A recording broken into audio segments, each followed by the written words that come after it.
খোলা জানালা Bengali audio story থেকে আজকে শুনছেন শৈলশেখর মিত্রের লেখা ভৌতিক গল্প ছবি। গল্প পাঠে আমি বর্ণিতা দে পাল।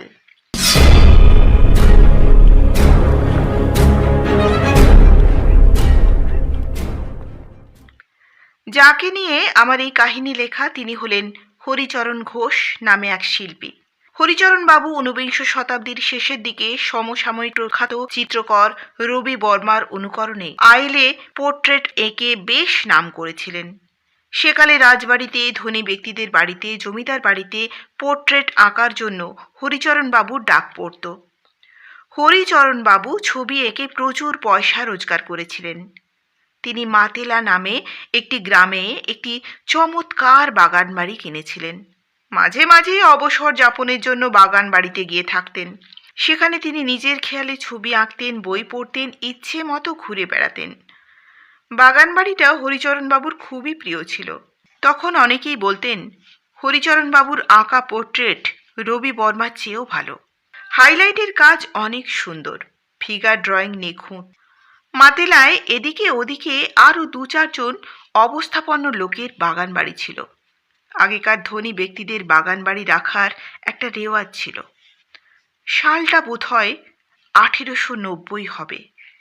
হরিচরণ বাবু কানপুরে সতীশ সেন নামে এক ধনী ব্যক্তির পারিবারিক ছবি আঁকার জন্যে মাস ২ তার বাড়িতে ছিলেন।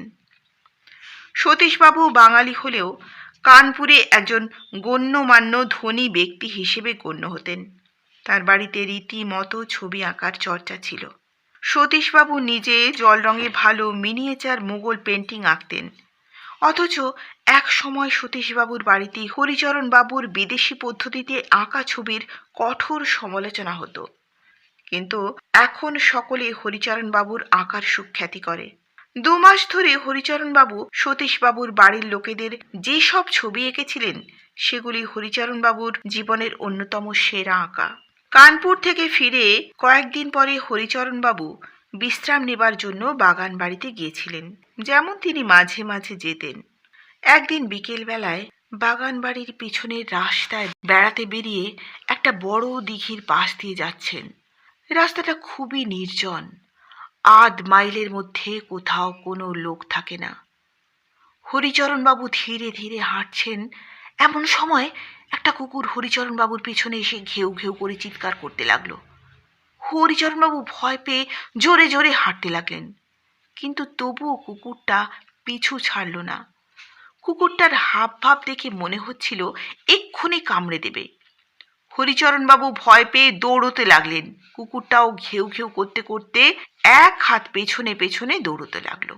হরিচরণ বাবু তখন এত ভয় পেয়ে গেছেন যে কোনো দিকে না তাকিয়ে প্রাণের ভয়ে দৌড়তে গিয়ে দিঘিতে পড়ে গেলেন।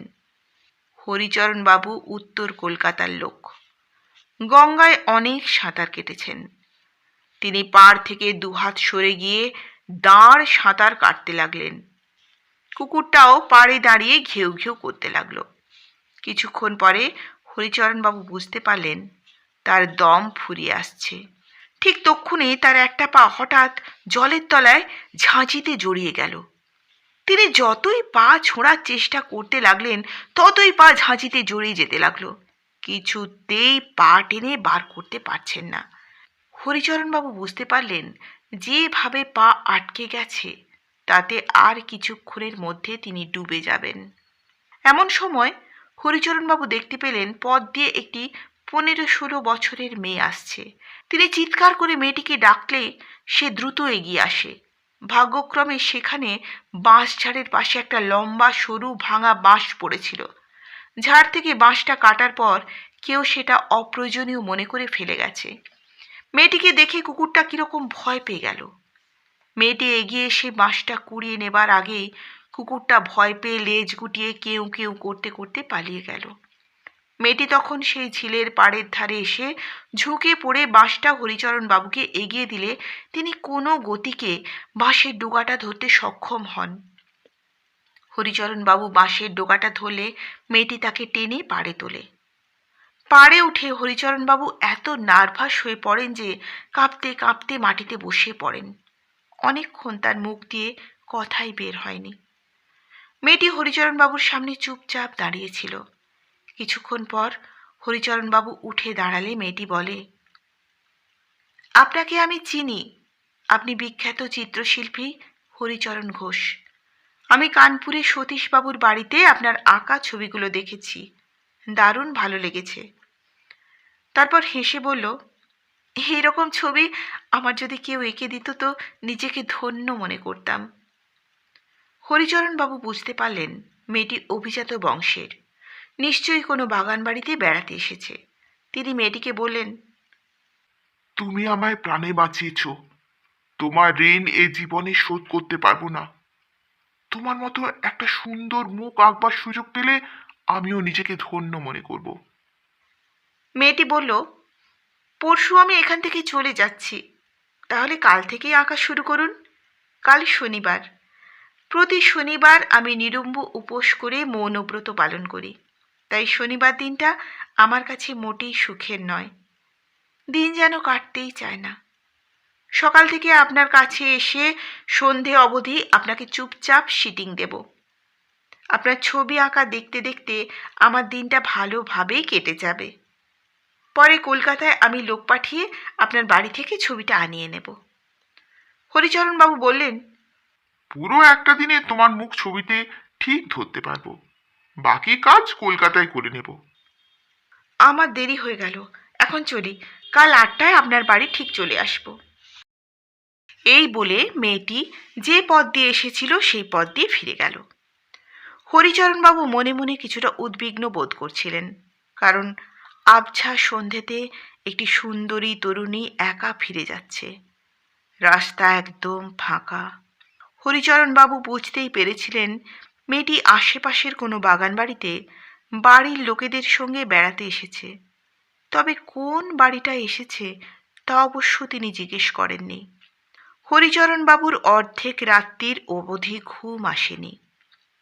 তিনি মনে মনে ভাবছিলেন, মৃত্যুর হাত থেকে কি আশ্চর্যভাবে বেঁচে গেছেন। মেয়েটি যদি ওই সময় ওই রাস্তায় না আসতো, যদি ওই সরু বাঁশটা কুড়িয়ে না পেত, তাহলে এতক্ষণে তিনি বিছানায় না শুয়ে থেকে মরে দিঘির তলায় শুয়ে থাকতেন। পরের দিন সকাল 7টায় হরিচরণবাবুর গোপী চাকর যথারীতি তাকে চা জলখাবার দিলে তিনি চা জলখাবার খেয়ে মেয়েটির জন্য অপেক্ষা করতে লাগলেন। মেয়েটির বসার চেয়ার পেতে রেখেছেন, যাতে এলেই আঁকা শুরু করতে পারেন। ঠিক 8টার সময় মেয়েটি এসে উপস্থিত হলো। তিনি জিজ্ঞাসা করলেন, কেমন আছো? ঘাড় নেড়ে মেয়েটি জানালো ভালো আছে। হরিচরণবাবুর মনে পড়ে গেল ও আজ মৌনব্রত পালন করেছে, কথা বলবে না। খারাপ লাগলো ভেবে যে আজও নিরম্ব উপবাস, অথচ ছবি আঁকতে আঁকতে হরিচরণবাবুর কয়েকবার চা খাবার অভ্যাস আছে।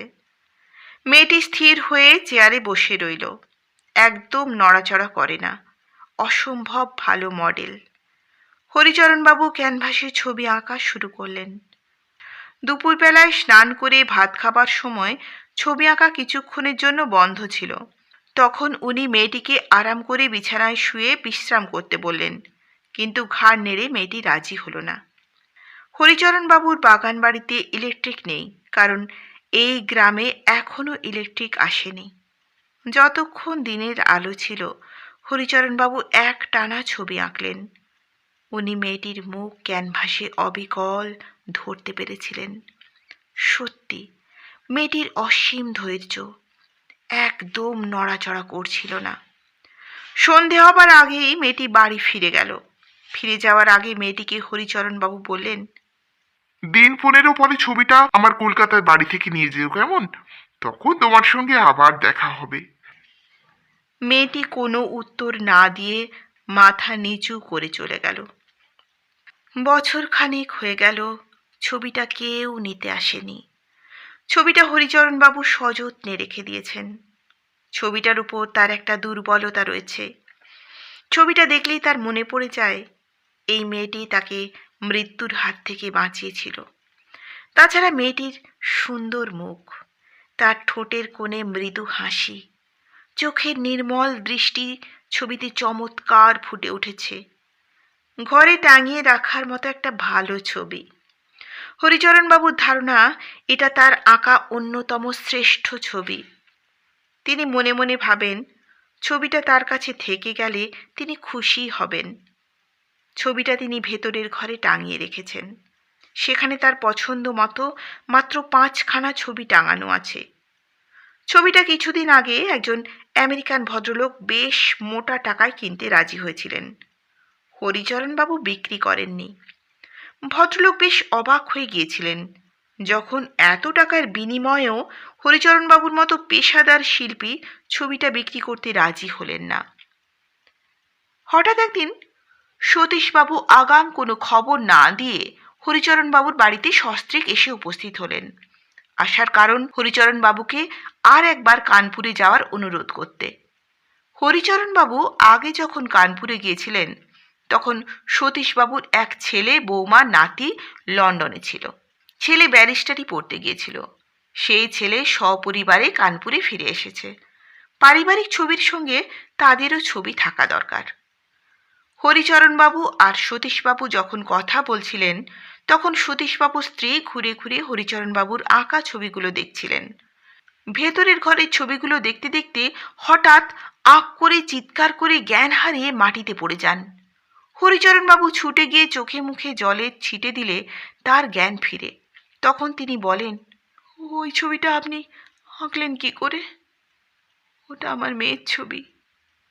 ও 10 বছর আগে মারা গেছে। সতীশবাবু ছবিটা দেখে বললেন, ওটা বাণীরই ছবি। হরিচরণবাবু তখন তাদের সব ঘটনা শোনালেন। শুনে সতীশবাবুর স্ত্রী বললেন, সত্যিও প্রতি শনিবার নিরম্ব উপোস করত এবং মৌনব্রত পালন করত। 10 বছর আগে ও টাইফয়েডে মারা যায়। আমাদের বাড়িতে ওর কোনো ছবি নেই, কারণ তখনকার দিনে ঘরে ঘরে ক্যামেরার প্রচলন ছিল না।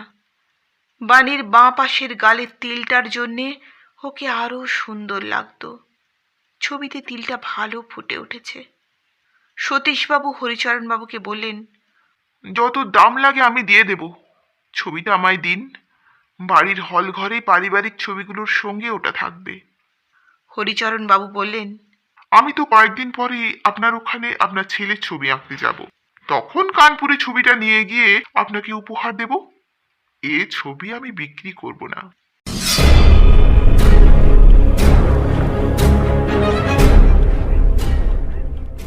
এতক্ষণ আপনারা শুনছিলেন শৈলশেখর মিত্রের লেখা ভৌতিক গল্প ছবি। খোলা জানালা বেঙ্গলি অডিও স্টোরি থেকে গল্প পাঠ করে শোনালাম বর্ণিতা দেপাল। আপনাদের যদি আমার গল্প পাঠ ভালো লাগে তাহলে খোলা জানালা বেঙ্গলি অডিও স্টোরি চ্যানেলটি সাবস্ক্রাইব করবেন প্লিজ, লাইক করবেন আর বেল আইকনটি অবশ্যই প্রেস করে রাখবেন। তাহলে নতুন গল্প পাঠ করলেই আপনাদের কাছে নোটিফিকেশন চলে আসবে। আমার এই গল্প পাঠ ভালো লাগলে আপনারা আপনাদের বন্ধুদের সঙ্গে শেয়ার করতে পারেন, তাহলে আমিও নতুন শ্রোতা বন্ধু পাবো। আজকে এ পর্যন্তই। আসছি আবার নতুন কোনো গল্প নিয়ে। আপনারা সবাই ভালো থাকবেন। নমস্কার।